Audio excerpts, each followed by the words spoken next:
Sometimes when you build a computer, you want the biggest case possible, so that way you can upgrade and expand.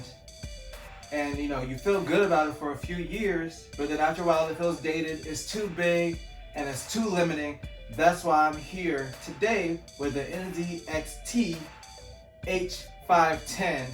We're gonna have a look at it in another super cool unboxing.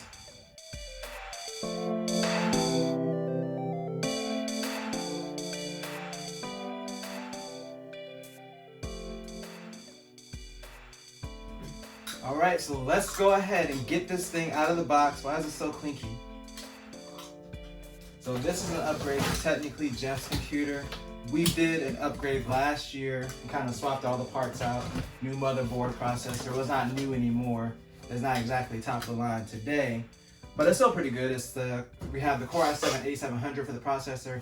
There's a 1080 Ti. We have 16 gigs of RAM. I can't remember which brand or the speed. I think it's just 2400 for the speed. Nothing too crazy. Like I said, it's not top of the line anymore, but it definitely deserves to be in a nicer case than it is now. Something that's more compact, so that way Jeff can finally get a new desk. That's been a big concern with him.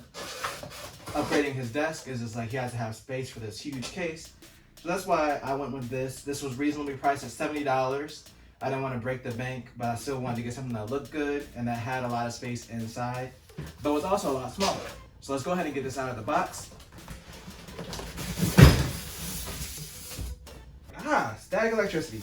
This is the top. Styrofoam off.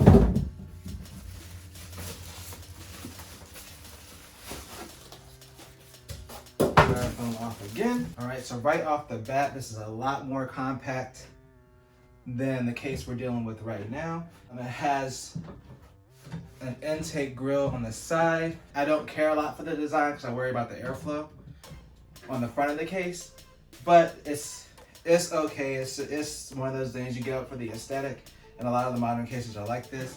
What I do like is it has the power supply hider thing at the bottom. I've never had a case that's had that. I've seen them in other build videos, and I'm like, I need to get a case that's like that because it's cool. Saves a lot of space. It comes with two black fans, one on the top, one in the back. I'm probably gonna leave the back one in. The front, this one's either gonna move to the front or it's gonna just not be in the case at all to have other fans I might put in here. Radiator is gonna go on the top. You also have your power button up here. You have a regular USB 3.1 port. You have a USB-C port, which is nice. You have the headphone jack up here as well. And then the front is pretty crisp. This has got an NZXT up there. So it's pretty business in the front. And then party all on the side. That's what I like about this case. Let's get this tempered glass side panel off so you can have a look and see what's in here. I'm just gonna take the back off as well. Okay, that was more force than I was willing to put on it, but it came off. So this is the tempered glass. Let's get this protective cover off of here. Sounds terrible, sorry. All right, and then here's the complete bald inside. So it's still got quite a bit of space and a way smaller form factor, which is exactly what Jeff wants in his computer. Unfortunately, you do kind of sacrifice USB ports because all you have is the, USB 3.1 and then the USB-C port on the top. So basically you have two USB ports, one of them you need an adapter for. And then also there's no dedicated mic jack either. So if you do have a headset that has two separate wires, you might have to buy an adapter. If you're using this case, it's just something to keep in mind. Other than that though, I like the back of it, how it has the cable management. You got your SSD, dedicated SSD mounts here. That's really cool. And here's your box of goodies. They stashed it in the hard drive bay. So that's it. That's the unboxing. Oh, you want to put stuff in it. So let's go ahead and put stuff in here, and then we're going to see how it looks after we're done. Let's go ahead and tear down this old computer first, get all the stuff out, and then get it ready to put in this case. Actually, quick update. So I just opened the accessories box because I'm an idiot. So this actually comes with the splitter for if you're using a headset that has a separate mic and headphone input, or if you just need a headphone input or microphone input by itself. It actually comes with a splitter in the accessories. So that's pretty cool. Of NZXT, they didn't have to do that. Then again, they did make the case that way. But it's just an added bonus. So I guess if you have one of those headsets, you don't really have to worry about it. So now let's go ahead, tear down this other computer and get the stuff in this case.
All right, I am back. So obviously my shirt's different. It's been a few weeks since I've done this build or rebuilt this computer. So I wanted to give it some time to give my overall thoughts about this case. So it's a really easy case to build in. This is probably my most fun case building wise. I obviously didn't get the full build in the short condensed version of the video, and that was because it took me about 4 hours, so I really wanted to make sure the wiring was good. The organization for the wiring is outstanding. Like, this is like I said, the easiest case that I've built in, just because everything was so easy to organize. Everything kind of had its place, and then you have the big shroud at the bottom where you can put where the power supply goes and extra wires and hard drives. Everything's out of the way. Maximum space inside of the case. Of course, you do lose an optical drive, which we did actually have an optical drive in the computer with the old case, so we're just not going to use it anymore. If we need to, we'll buy a USB drive.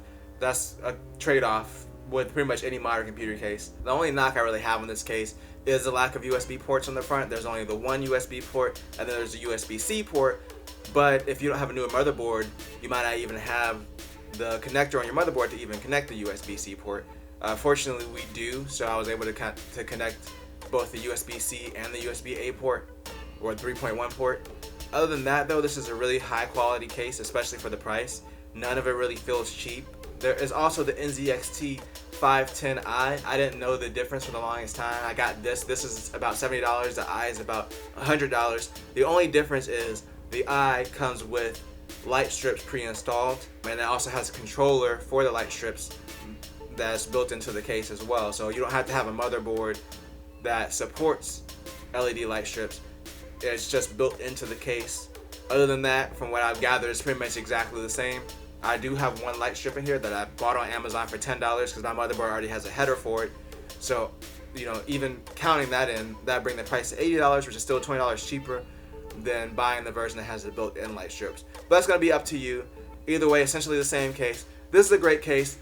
I would highly recommend it if you're looking for something that's lower price, that has a lot of space for expansion. You can fit a full-size all-in-one water cooler on the front here. The initial concern about not having enough ventilation, it's really been fine. Like, the air intake's been fine. Of course, you just got to make sure that you clean the the side that has the air intake, which is over here. Just make sure to spray it out every so often, because if that gets clogged, that is the only air intake for the front. That's the only caution I really have for this case. Keep the air intake clean. Other than that, it's a great case. If you enjoyed this video, make sure to tell a friend, tell a coworker, like, share, and subscribe, and always do at least 2 things at the same time. Peace.